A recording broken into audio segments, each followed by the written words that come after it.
ನಮಸ್ಕಾರ ಗೆಳೆಯರೆ. ಕೊನೆಗೂ ದಶಕಗಳಿಂದ ಕಾಯುತ್ತಿದ್ದ ಆ ಕ್ಷಣ ಬಂದಿದ್ದು ಭಾರತದ ಮೇಲಿನ ಎಂಜಿನ್ನ ಶಾಪ ಈಗ ದೂರವಾಗಲಿದೆ. ಯಾರಿಗೆ ಗೊತ್ತಿಲ್ಲ ಅವರಿಗೆ ಹೇಳೋದೇನೆಂದ್ರೆ, ಈ ಸಮಯದಲ್ಲಿ ಭಾರತ ಎಲ್ಲವನ್ನು ಕೂಡ ತಯಾರಿಸಬಹುದು. ಅದು ಸೆಮಿಕಂಡಕ್ಟರ್ಗಳಾಗಲಿ, ಯುದ್ಧ ವಿಮಾನಗಳಾಗಲಿ, ಇದರ ಜೊತೆಗೆ ಡ್ರೋನ್, ಸ್ಟೆಲ್ತ್ ತಂತ್ರಜ್ಞಾನವನ್ನು ಕೂಡ ನಾವು ತಯಾರಿಸುತ್ತೇವೆ. ಯುದ್ಧ ವಿಮಾನಗಳ ಎಂಜಿನ್ ಅನ್ನು ಹೊರತುಪಡಿಸಿ ನಾವು ಎಲ್ಲ ರೀತಿಯ ವಸ್ತುಗಳನ್ನು ತಯಾರಿಸುತ್ತೇವೆ. ಯಾಕಂದ್ರೆ ಎಂಜಿನ್ ತಯಾರಿಸುವುದು ನಮಗೆ ಅತ್ಯಂತ ಕಷ್ಟಕರವಾದ ಕೆಲಸವಾಗಿದೆ ಮತ್ತು ನಮಗೆ ಇದು ಒಂದು ಕಪ್ಪು ಚುಕ್ಕೆಗಿಂತ ಕಡಿಮೆ ಏನಿಲ್ಲ. ಹಾಗೂ ನೀವು ಇದನ್ನ ನಂಬುವುದಿಲ್ಲ ಗೆಳೆಯರೆ, ಇಡೀ ಜಗತ್ತಿನಲ್ಲಿ ಭಾರತ ಎಂಜಿನ್ ತಯಾರಿಸುವುದನ್ನು ಹೊರತುಪಡಿಸಿ ಎಲ್ಲವನ್ನ ಮಾಡಬಹುದು ಅಂತ ನಮ್ಮನ್ನ ಗೇಲಿ ಮಾಡಲಾಗ್ತಾ ಇತ್ತು. ಹಾಗೂ ಇದು ಅತ್ಯಂತ ಕಷ್ಟಕರವಾದ ಕೆಲಸನೂ ಆಗಿದೆ.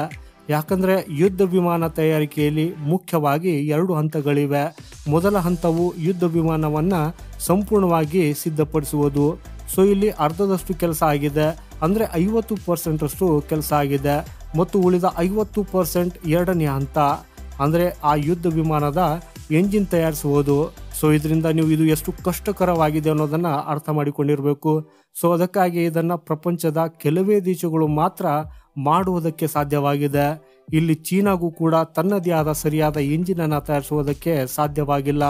ಇವತ್ತಿಗೂ ಅದು ರಷ್ಯಾ, ಅಮೆರಿಕ ತಂತ್ರಜ್ಞಾನವನ್ನು ಕದ್ದು ಅದನ್ನು ರಿವರ್ಸ್ ಇಂಜಿನಿಯರಿಂಗ್ ಮಾಡಿ ಎಂಜಿನ್ ಅನ್ನು ತಯಾರಿಸುತ್ತದೆ. ಆದ್ರೂ ಕೂಡ ಅದು ಸರಿಯಾಗಿ ಕೆಲಸ ಮಾಡೋದಿಲ್ಲ. ಅಂದರೆ ಈ ಎಂಜಿನ್ ತಯಾರಿಸುವುದು ವಿಶ್ವದ ಅತ್ಯಂತ ಕ್ರಿಟಿಕಲ್ ಟೆಕ್ನಾಲಜಿಗಳಲ್ಲಿ ಒಂದಾಗಿದೆ. ಆದರೆ ಈಗ ಭಾರತದ ಮೇಲಿನ ಈ ಕಳಂಕ, ಅಥವಾ ನೀವು ಹೀಗೂ ಹೇಳಬಹುದು, ಈ ಶಾಪ ನಿವಾರಣೆ ಆಗಲಿದೆ ಅಂತ. ಯಾಕಂದ್ರೆ ಭಾರತವು ಕಳೆದ ಹಲವಾರು ವರ್ಷಗಳಿಂದ ಜಾಯಿಂಟ್ ವೆಂಚರ್ ಅಡಿಯಲ್ಲಿ ಎಂಜಿನ್ಗಳನ್ನು ತಯಾರಿಸುವ ಕೆಲಸದಲ್ಲಿ ತೊಡಗಿಕೊಂಡಿತ್ತು. ಮತ್ತು ಈ ಎಂಜಿನ್ ನಮ್ಮ ರಾಫೆಲ್ ಮತ್ತು ತೇಜಸ್ನಲ್ಲಿ ಅಳವಡಿಸಲಾಗಿರುವ ಎಂಜಿನ್ಗಳಂತಿಲ್ಲ. ಇದು ಈ ಎಲ್ಲ ಯುದ್ಧ ವಿಮಾನಗಳಲ್ಲಿ ಅಳವಡಿಸಲಾದ ಎಂಜಿನ್ಗಳಿಗಿಂತ 2 ಪಟ್ಟರಷ್ಟು ಶಕ್ತಿಶಾಲಿ ಮತ್ತು ಟೆಕ್ನಾಲಜಿಕಲಿ 2 ಪಟ್ಟರಷ್ಟು ಅಡ್ವಾನ್ಸ್ಡ್ ಆಗಿರುವಂತಹದ್ದಾಗಿದ್ದು 6th ಜನರೇಷನ್ನ ಸ್ಟೆಲ್ತ್ ಎಂಜಿನ್ ಆಗಿದೆ. ಹಾಗೂ ಇದನ್ನು ಮಾಡುವುದಕ್ಕಾಗಿ ನಾವು ವಿಶ್ವದ 3 ದೊಡ್ಡ ಕಂಪನಿಗಳೊಂದಿಗೆ ಮಾತನಾಡಿದ್ದೇವೆ. ಮೊದಲನೆಯದು ಫ್ರಾನ್ಸ್ನ ಸಫ್ರಾನ್, ರಾಫೆಲ್ ಎಂಜಿನ್ಗಳನ್ನು ಪೂರೈಸುವ ಅದೇ ಕಂಪನಿಯದಾಗಿದೆ. ಎರಡನೆಯದು ಬ್ರಿಟನ್ನ ಕಂಪನಿ ರೋಲ್ಸ್ ರಾಯ್ಸ್, ಹೌದು, ಲಕ್ಸುರಿಯಸ್ ಕಾರುಗಳನ್ನು ತಯಾರಿಸುವ ಅದೇ ಕಂಪನಿ ರೋಲ್ಸ್ ರಾಯ್ಸ್ ಹೆಸರಿನ ಜೆಟ್ ಇಂಜಿನ್ ಕೂಡ ತಯಾರಿಸುತ್ತದೆ. ಇದಷ್ಟೇ ಅಲ್ಲದೆ ಪ್ಯಾಸೆಂಜರ್ ವಿಮಾನಗಳಲ್ಲಿ, ಅಂದರೆ ನೀವು ಒಂದು ನಗರದಿಂದ ಮತ್ತೊಂದು ನಗರಕ್ಕೆ ಪ್ರಯಾಣಿಸುವ ಏರ್ಬಸ್ ವಿಮಾನದಲ್ಲಾಗಲಿ ಅಥವಾ ಬೋಯಿಂಗ್ ವಿಮಾನದಲ್ಲಾಗಲಿ ಹೆಚ್ಚಾಗಿ ರೋಲ್ಸ್ ರಾಯ್ಸ್ ಅನ್ನ ಅಳವಡಿಸಲಾಗಿರುತ್ತದೆ. ಹಾಗೂ ಮೂರನೇ ಕಂಪನಿ ಅಮೆರಿಕಾದ ಜನರಲ್ ಎಲೆಕ್ಟ್ರಿಕ್ ಆಗಿದ್ದು, ಇದು ಭಾರತದ ತೇಜಸ್ ಯುದ್ಧ ವಿಮಾನಕ್ಕೆ ಎಂಜಿನ್ಗಳನ್ನು ಪೂರೈಸುತ್ತಿದೆ. ಸದ್ಯಕ್ಕೆ ಈ 3 ಕಂಪನಿಗಳೊಂದಿಗೆ ನಾವು ಮಾತುಕತೆ ನಡೆಸುತ್ತಿದ್ದೇವೆ. ಹಾಗೂ ಭಾರತದ ಸಹಯೋಗದೊಂದಿಗೆ 6th ಜನರೇಷನ್ ಫೈಟರ್ ಜೆಟ್ಗಳಿಗೆ ಶಕ್ತಿ ತುಂಬುವ ಸಾಮರ್ಥ್ಯವನ್ನು ಹೊಂದಿರುವ ಎಂಜಿನ್ ಅನ್ನು ಅದು ತಯಾರಿಸಬೇಕು. ಹಾಗೂ ಇದಷ್ಟೇ ಅಲ್ಲದೆ ಈ ಎಂಜಿನ್ನ 100% ಟೆಕ್ನಾಲಜಿಯನ್ನು ಕೂಡ ನಾವು ಪಡೆಯಬೇಕು. ಅದರ ಮ್ಯಾನುಫ್ಯಾಕ್ಚರಿಂಗ್ ಫೆಸಿಲಿಟಿ ಎಸ್ಟಾಬ್ಲಿಷ್ ಭಾರತದಲ್ಲಿಯೇ ಇರಬೇಕು. ಹಾಗೂ ಭಾರತ ಬಯಸಿದರೆ ಈ ಎಂಜಿನನ್ನು ಜಗತ್ತಿನ ಯಾವುದೇ ದೇಶಕ್ಕೆ ಮಾರಾಟ ಮಾಡಬಹುದು. ಅದರ ಮೇಲೆ ಅವರ ಯಾವುದೇ ನಿರ್ಬಂಧಗಳು ಕೂಡ ಇರಬಾರದು. ಹಾಗಾಗಿ ಈ 3 ದೇಶಗಳ ಕಂಪನಿಗಳ ಜೊತೆಗೆ 3 ದೇಶಗಳ ಸರ್ಕಾರಗಳೊಂದಿಗೆ ಮಾತುಕತೆ ನಡೆಯುತ್ತಿತ್ತು. ಸೊ ಈಗ ಈ ವಿಷಯವು ಮುಕ್ತಾಯಗೊಂಡಿದೆ. ಹಾಗೂ ಡಿಫೆನ್ಸ್ ಸೋರ್ಸ್ಗಳು ಫೈನಲಿ ಭಾರತವು ಈ 3ರಲ್ಲಿ ಒಂದು ಕಂಪನಿಯನ್ನು ಆಯ್ಕೆ ಮಾಡಿದ್ದು, ಆ ಕಂಪನಿ ಹೆಸರು ರೋಲ್ಸ್ ರಾಯ್ಸ್ ಆಗಿದೆ ಅನ್ನೋದನ್ನ ಹೇಳಿದೆ. ಹೌದು, ಬ್ರಿಟಿಷ್ ಕಂಪನಿ ರೋಲ್ಸ್ ರಾಯ್ಸ್ ಸಹಯೋಗದೊಂದಿಗೆ ನಾವು ಭಾರತದ 5th ಜನರೇಷನ್ ಫೈಟರ್ ಜೆಟ್ MKಗೆ ಶಕ್ತಿ ತುಂಬುವ ಎಂಜಿನ್ ಅನ್ನ ತಯಾರಿಸಲಿದ್ದೇವೆ.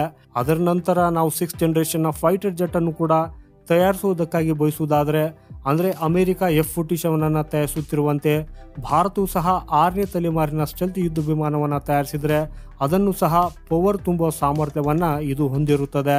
ಎಷ್ಟು ಅಡ್ವಾನ್ಸ್ಡ್ ಆಗಿರಲಿದೆ ಅಂದರೆ, MKದಲ್ಲಿ ಅಳವಡಿಸಿದ ನಂತರ ಇದು MK1 5th ಜನರೇಷನ್ ಅಲ್ಲ, ಬದಲಾಗಿ 5.5 ಜನರೇಷನ್ನ ಯುದ್ಧ ವಿಮಾನವನ್ನಾಗಿ ಮಾಡ್ತದೆ. ಅಂದರೆ MK automatically near 6th generation fighter jet ಅನ್ನಾಗಿ ಮಾಡುವ ಅಷ್ಟೊಂದು ಶಕ್ತಿಶಾಲಿ ಮತ್ತು ಹೈಲಿ ಅಡ್ವಾನ್ಸ್ಡ್ ಎಂಜಿನ್ ಇದಾಗಿರಲಿದೆ. ಇದಷ್ಟೇ ಅಲ್ಲದೆ ಈ ಒಪ್ಪಂದವು ಸುಮಾರು 5.5 ಬಿಲಿಯನ್ ಮೌಲ್ಯದಾಗಿರಲಿದೆ. ಅಂದರೆ ಇದು ಭಾರತೀಯ ಇಂಡಸ್ಟ್ರಿಯ ಅತಿ ದೊಡ್ಡ ಡಿಫೆನ್ಸ್ ಡೀಲ್ನು ಕೂಡ ಆಗಿರಲಿದೆ. ಆದಾಗ್ಯೂ ಬಹಳ ಜನರು ಹೇಳ್ತಾ ಇರಬಹುದು, ಅಲ್ಲ, ಫ್ರಾನ್ಸ್ ನಮ್ಮ ಸ್ನೇಹಿತ ಮತ್ತು ಅದರೊಂದಿಗೆ ನಮ್ಮ ಕೆಲವು ರಕ್ಷಣಾ ಒಪ್ಪಂದಗಳಿವೆ, ನಾವು ಅಮೆರಿಕನ್ ಅಥವಾ ಬ್ರಿಟಿಷ್ ಕಂಪನಿಯನ್ನು ಆಯ್ಕೆ ಮಾಡುವ ಬದಲು ಅದರ ಕಂಪನಿ ಸೆಫ್ರಾನ್ ಅನ್ನ ಆಯ್ಕೆ ಮಾಡಬೇಕಿತ್ತು ಅಂತ. ಸೊ ನೀವು ಹೇಳಿದ್ದು ಸರಿ ಇದೆ, ಆದರೆ ಸೆಫ್ರಾನ್ ಕಂಪ್ನಿಯ ಟ್ರ್ಯಾಕ್ ರೆಕಾರ್ಡನ್ನು ನೋಡುವುದಾದರೆ ಅದು ತುಂಬ ಕೆಟ್ಟದಾಗಿದೆ. ಯಾಕಂದರೆ ನಾವು 36 ರಾಫೆಲ್ ವಿಮಾನಗಳನ್ನು ಖರೀದಿಸಿದಾಗ ಸೆಫ್ರಾನ್ ಮತ್ತು ರಾಫೆಲ್ ಕಂಪ್ನಿಗಳು ಭಾರತದಲ್ಲಿ ಇಂಜಿನ್ ಫೆಸಿಲಿಟಿಯನ್ನು ನಿರ್ಮಿಸುವುದಾಗಿ ಭರವಸೆ ನೀಡಿದ್ದವು. ಆದರೆ ಇಲ್ಲಿಯವರೆಗೆ ಅವರಿಗೆ ಭಾರತದಲ್ಲಿ ಅದನ್ನು ಮಾಡುವುದಕ್ಕಾಗಿ ಸಾಧ್ಯವಾಗಿಲ್ಲ. ಸೊ ಈ ಕಡೆ ಅಮೆರಿಕಾದ ರಿಜೆಕ್ಟ್ನ ಹಿಂದಿನ ಕಾರಣ ಅವರ ಹಿಂದಿನ ಟ್ರ್ಯಾಕ್ ರೆಕಾರ್ಡ್ ಆಗಿದೆ. ಭಾರತವು ಈ ಜನರಲ್ ಎಲೆಕ್ಟ್ರಿಕ್ ಕಂಪ್ನಿಯಿಂದ ತೇಜಸ್ ಯುದ್ಧ ವಿಮಾನಕ್ಕಾಗಿ F404 ಎಂಜಿನನ್ನು ಖರೀದಿಸಿತ್ತು. ಆದರೆ ನಮಗೆ ಅದರ ಡೆಲಿವರಿಯು 2 ವರ್ಷ ತಡವಾಗಿ ಸಿಕ್ಕಿತ್ತು. ಹೌದು, ಅದು 2 ವರ್ಷಗಳ ಕಾಲ ಡಿಲೇ ಮಾಡಿತ್ತು ಮತ್ತು ವಿವಿಧ ನೆಪಗಳನ್ನು ಕೂಡ ನೀಡಿತ್ತು. ಸೊ ಆದ್ದರಿಂದ ಅದನ್ನು ರಿಜೆಕ್ಟ್ ಮಾಡಲಾಗಿದೆ. ಸೊ ಅದಕ್ಕಾಗಿ ಈಗ ರೋಲ್ಸ್ ರಾಯ್ಸ್ ಅತ್ಯುತ್ತಮ ಆಯ್ಕೆಯಾಗಿದೆ. ಯಾಕಂದರೆ ಈ ಬ್ರಿಟನ್ ಈಗಾಗಲೇ 6th ಜನರೇಷನ್ನ ಅತ್ಯಂತ ಟಾಪೆಸ್ಟ್ ಯುದ್ಧ ವಿಮಾನವನ್ನು ತಯಾರಿಸುತ್ತಿದ್ದು ಅದಕ್ಕಾಗಿ 6th ಜನರೇಷನ್ನ ಸ್ಟೆಲ್ತ್ ಎಂಜಿನ್ ಕೂಡ ತಯಾರಿಸುತ್ತಿದೆ. ಅಂದರೆ ಅವರು ಈಗಾಗಲೇ ಅದಕ್ಕೆ ಸಂಬಂಧಿಸಿದ ತಂತ್ರಜ್ಞಾನವನ್ನು ಹೊಂದಿದ್ದಾರೆ.